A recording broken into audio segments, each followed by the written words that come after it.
Sanibonani guys, igama uNqobeleni Phosela Mazwibela, eYitonga ngomhla ka-10 November. Untanzi-ke guys, namhlanje nje ekuseni ubekade eshaya isifuba ngokuthi manje uSanele usesohlangothini labontanzi.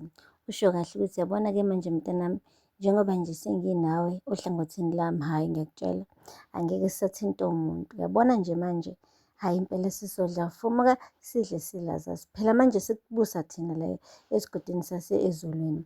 Hhayi uSanele wamane wasmayila kodwa kubonakala ukuthi akaneme neze.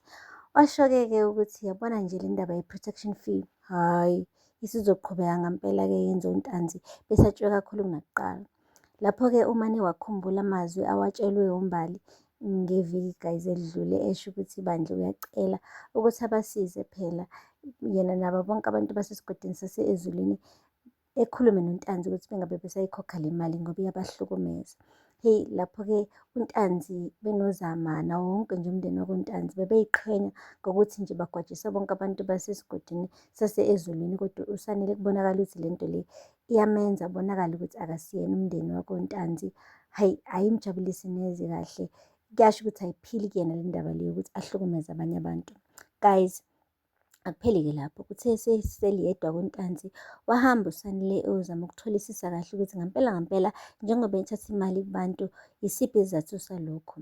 Ushilo kontanzi wangafihla lutho ukuthi cha, hhayi ngoba nakho ngifuna imali kula bantu, kahle kahle ngifuna ukusatshwa, la bantu ngifuna bangihloniphe. Yabona kuyimanje bangithandela ukufa, yazi uma kuqhamuka mina, hhayi impela bayasho ukuthi hhayi mina untanzi madoda, hawu uyasivikela, iy'tolo zethu zivikelekile ngoba untanzi uyasivikela la esigodini sase-Ezulwini. Wabuza futhi uSanele ukuthi ngiyakuzwa lokho, kodwa uma uthi uyabavikela, ubavikela ngandlela yini? Wathi mfana wami usasemncane uma umngaka, angeke uyiqonde le nto le engikutshela yona njengamanje. Yabona mina ngifuna ukuthi la bantu laba baqhubeke bengithande, bengashintshi futhi ukungisaba. Akukhona noyedwa umuntu ongafika la esigodini sethu wangaphandle ethi uzobusa le khaya enze noma yini la ngoba kukhona mina. Ngifuna kuhlale kunjalo-ke, kungabi khona nanoyedwa umuntu ofika la abobhongoza ngikhona. Hheyi, wabona kahle uSanele ukuthi lo muntu lo, le nto imbethe njengengubo kuyena, hhayi futhi akezwa mshini. Akukhona noyedwa ozomshintsha umqondo, le protection fee uzoyifuna uSanele ethande engathandi. And la bantu basesigodini sase-Ezulwini basezosafarisha, and naye uSanele ngisho noma thiwa umkhwenyana wakhona kaNtanzi, akukhona nelilodwa ilizwe azolisho elizoshintsha umqondo kaNtanzi.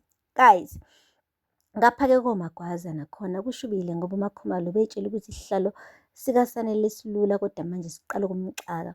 Bekade ebhizi exakazisa-ke isisebenzi esisodwa nje sakhona, esho ukuthi msebenzi imuni lona wenzayo, he, angeke nize nithole amabhonasi, ngeke nize nihole, ngisho umholo wenu ngizowubamba ngoba nikwazi ukusebenza, nizenza ama-princess, anikwazi ukusebenza.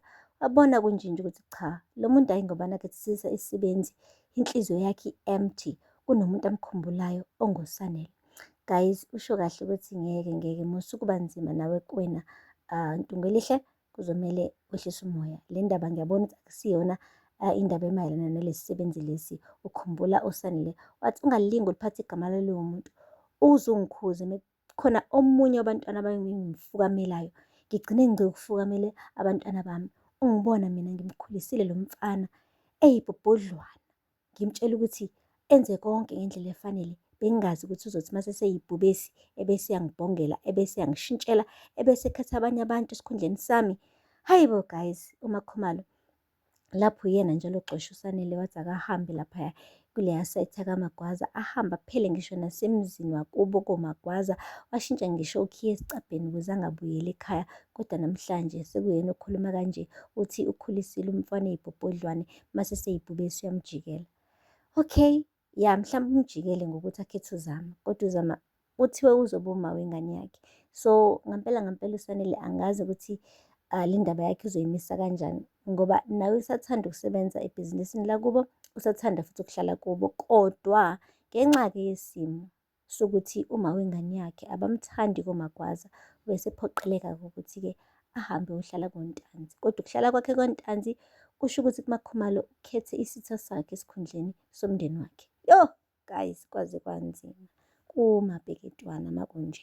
Hambile-ke guys uSanele waya le kubo kaMbali, eyozama ukumtshela phela ukuthi ukhulumile noNtanzi kwanhlanga zimuka nomoya.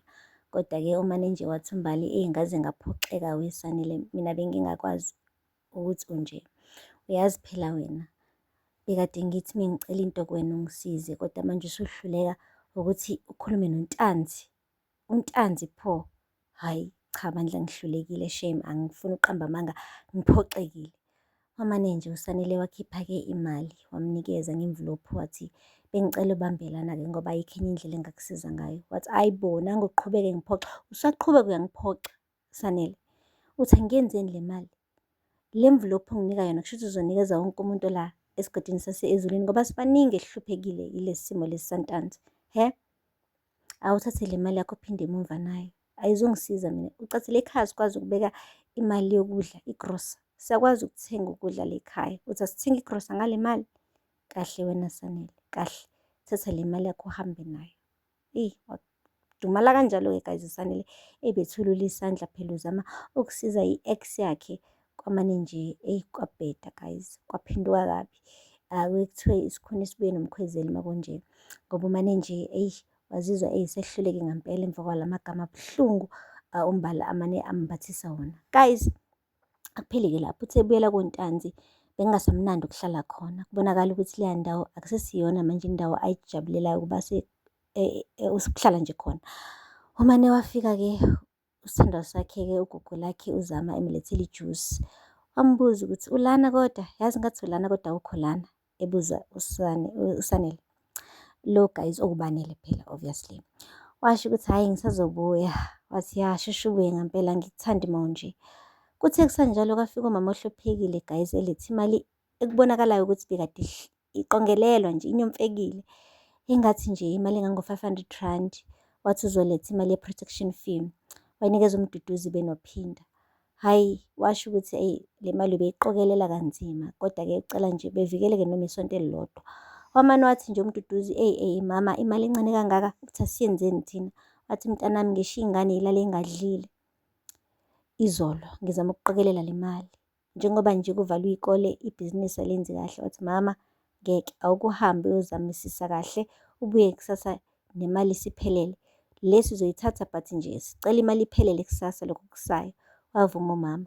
Lapho uSanele uyabuka, uyabona ukuthi awe ma, naba abantu ngithi ngithole umndeni umusha kanti ngithole iy'lwane. UZama wahamba waya kubona uMduduzi benophinda beyohleka le mali. Wathi yabo le mali ibhalwe usizi lodwa, ihambiseni nje le ekhaya, angifuni ngisho ukuyithinta ngezandla. Bathi hhayi bazothenga i-voucher babheje ngayo, bethenga ikesi likabhiya bephuze ngayo, baspende imali yamama ohluphekile olale nabantwana bakhe bengadlile ngayizolo.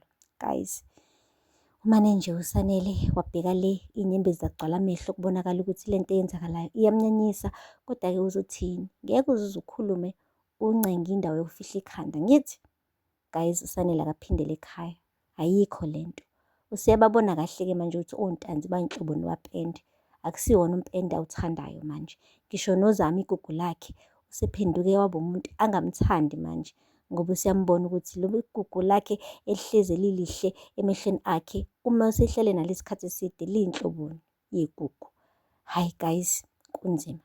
Phela lapho amazwibela namhlanje, ngakhohlwa ukusubscribe and like and comment. Until next time, bye. Sanibonani guys, igama uNqobeleni Mphaselwa Mazwibela, eyithonga ngomhla ka-10 November. uNtanzi-ke guys